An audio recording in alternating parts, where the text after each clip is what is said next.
Life is changing all around the world. Life is going to continue to change as we deal with coronavirus. Today, the World Health Organization officially announced that this is a global pandemic.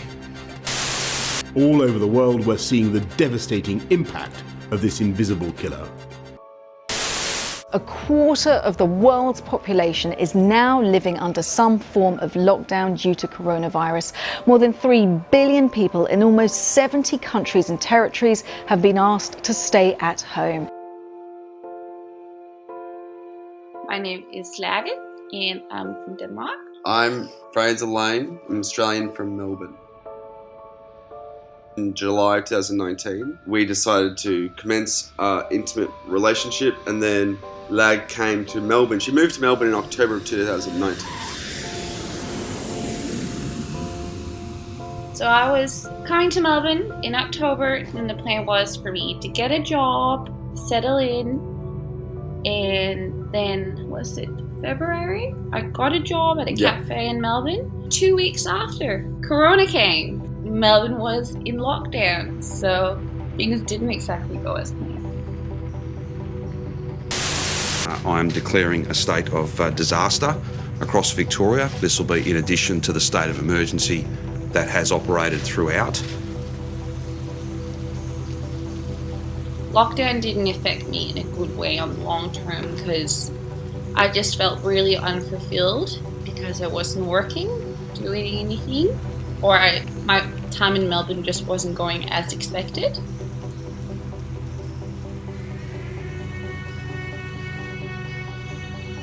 It was hard for me to see Lag not fulfilled and not satisfied and not doing anything each day. So that was quite hard. So it was the compromise, does she go, but I can't be with her, but she'll be happy, or does she stay and be unhappy because she's so bored? So ultimately it was, she had to go home.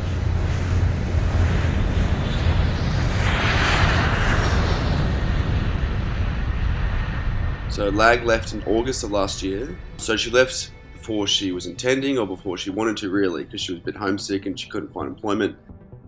I was always going to move to Denmark at the end of last year. There's growing pressure tonight on the government to review its ban on Australians travelling overseas, imposed at the height of the COVID crisis. Critics say the policy makes Australia a prison island, with very few people granted permission to leave, no matter the reason. Lag and I are part of a Facebook group for Danes and Australians going out. And then you read that, and then you read all this press, and you see people who aren't successful in obtaining their exemption to leave. So it's very stressful when you're trying to apply for an exemption just to leave, but then also in the back of your mind, you've got to apply for jobs and those kinds of things in Denmark. You need to put so much time and effort into the exemption, and then you don't know if it will be accepted. So that whole time frame where you miss one another, you're trying to seek security in knowing that you will be able to, but all these small formalities has to fall into place. So I thought that was extremely stressful, not knowing if I could get to see you.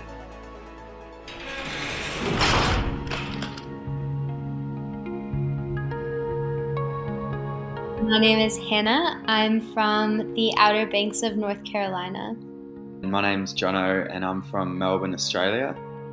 Jono and I were both living in London when COVID broke out. I got stuck in London on a tourist visa, meaning I had to leave in 6 months' time from the minute I entered the country. And unfortunately, even though COVID was going on, there was no visa for me to extend. So it was definitely 6 months and you're out. There was no exception for me. We left London in August to try and make our way back home to Melbourne together. But unfortunately, Australia is very difficult during COVID for any international foreigner to enter. I needed approval from the government. A travel ban will be placed on all non-residents, non-Australian citizens coming to Australia, and that will be in place from 9 p.m. tomorrow evening.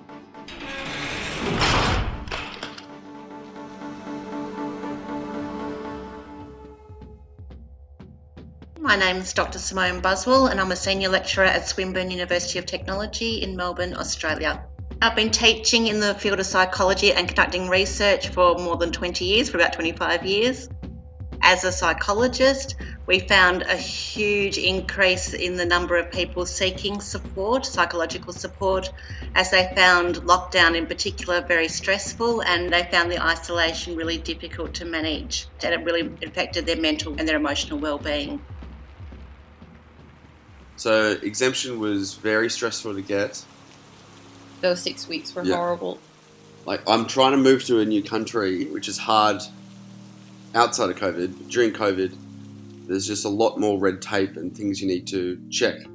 Like, even small things, like we had to check if flights were going from Melbourne. You had to check each day if the Danish border is open, if I needed a test to enter the country. So it's constant checking of things, which is precarious. There's a lot to think about. It was all about the unknown. So even if you didn't lose your job or anything like that, it was a stressful situation. So they'll know their partner better because I know now how he or she reacts in such a situation and how they respond to stress. I drafted a document with attachments proving the nature of why I'm visiting Denmark. It was to move to Denmark. It wasn't purely a tourist trip. And that was kind of just the way to convince the government that you aren't intending on coming back.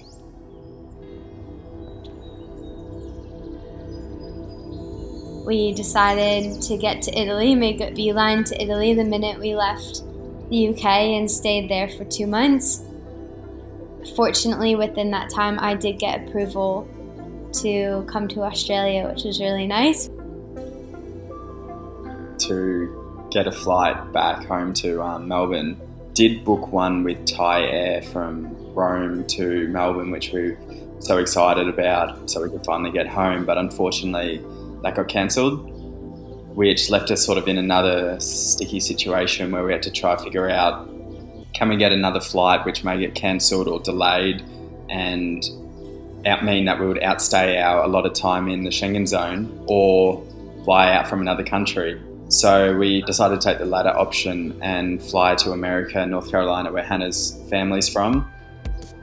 And really the reason we decided to get to the US to then get to Australia was because we realized all of the flights from Europe and the UK to Australia were the ones being overcrowded with the amount of Aussies trying to get back home, where the ones from the US no one was utilizing, so they had all of these flights going very frequently, but no one actually booking them. So we were pretty confident that we could secure a flight from the US.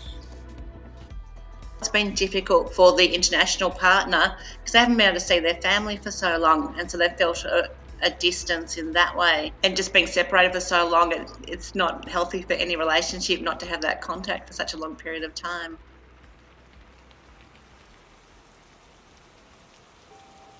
I basically entered Denmark on the Schengen visa, which means I could be here for 90 days, because Denmark had ceased all visas, so you weren't allowed to apply for a permit visa.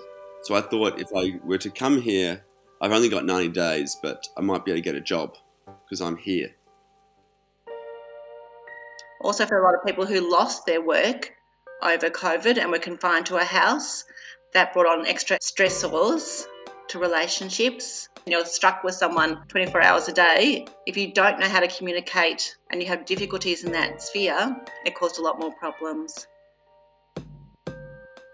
When we thought we were finally able to go home to Melbourne from America, we had a flight booked. We had spent, I think it was about a month in America, and about 4 days before our flight from LA to Melbourne, Hannah's dad contracted the COVID virus, which meant that we had been in contact with him and we were unable to get on this flight. We ended up finding out that Hannah actually got COVID as well.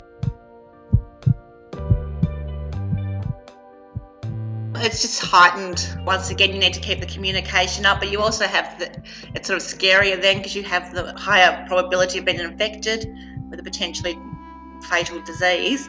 So it tends to exacerbate the stress. And as we know, stress is not helpful in relationships because it heightens everyone's emotions and it means that they mightn't be able to process things and think clearly. I was very busy with job interviews. In November, I had 3 interviews a day, which was tough. But it was also encouraging because everyone wanted to meet me. We were happy that everyone stayed reasonably healthy. They both got over it. But we actually missed our flight and had to book that again.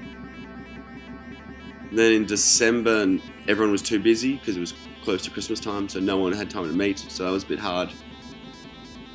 Which kept us in America for an extra month and spent a lot of money trying to figure out how to get home. January, I was quite busy again. Yeah, eventually a month later we got on that flight, flew into Sydney and spent 2 weeks in hotel quarantine together. And I got the job on the 83rd day of 90 days. So I had a week spare. People that I know that have been able to make it through this difficult time and actually have been reunited. I mean, yes, you get that euphoria type of feeling and they do feel very positive that they have been able to make it through such a difficult circumstance. It tends to be those stronger couples and it's all about communication that seems to have been the most critical factor. COVID has impacted us in a positive way because we were working from home, so we got to spend more time with each other, and then it kind of changed our travel plans, but I think for the better. I kind of gave us a real incentive to come here faster, which was good. I also think when we say COVID has impacted us in a positive way or our relationship, you also figure out the value of the relationship that you're in. What are you willing to do to be with this person? Like the fact that Fraser has willingly moved to Denmark to be with me during COVID, it has made me appreciate him and us more. And also I think Fraser has been very good at saying that you're very happy that I stayed with you in Melbourne for as long as I did, considering that I found it hard. So you figure out the value of your relationship. Not that I ever thought there was any issues with our relationship, but I think that from the beginning of COVID to now, our relationship strengthened. I mean, we spent an incredible amount of time together. There'd be times where it'd be strange if, we spent an hour apart from each other where someone had to do something and, it felt a little bit weird. But, it definitely felt it was stronger where we sort of really knew each other's personalities and traits and, we could just really read each other's emotions, and I think that's continued to now as well. So it's definitely, in my opinion, strengthened it.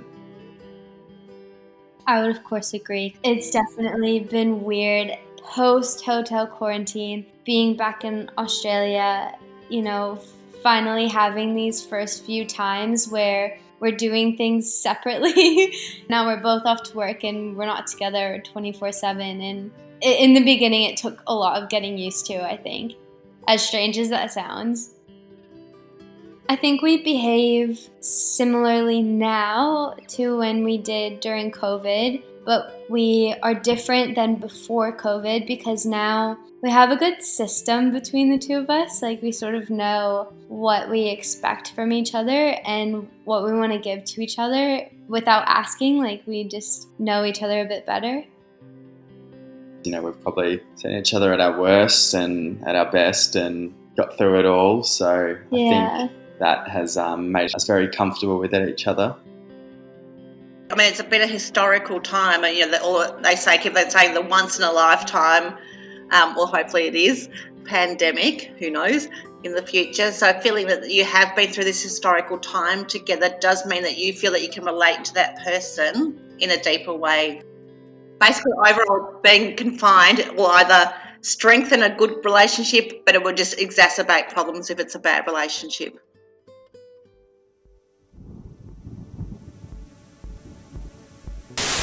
Germany is extending its coronavirus lockdown until April 18th as it grapples with a third wave of the pandemic. Chancellor Angela Merkel and regional leaders also agreed to tighten some restrictions, including curbs on social contacts and limits on people's movement. Merkel says the coronavirus crisis in Germany has taken a dangerous turn. My name is Johanna. I'm living in Lüneburg, which is a small city close to Hamburg in Germany. I would definitely say that COVID increased my need or the active part of me looking for someone to date.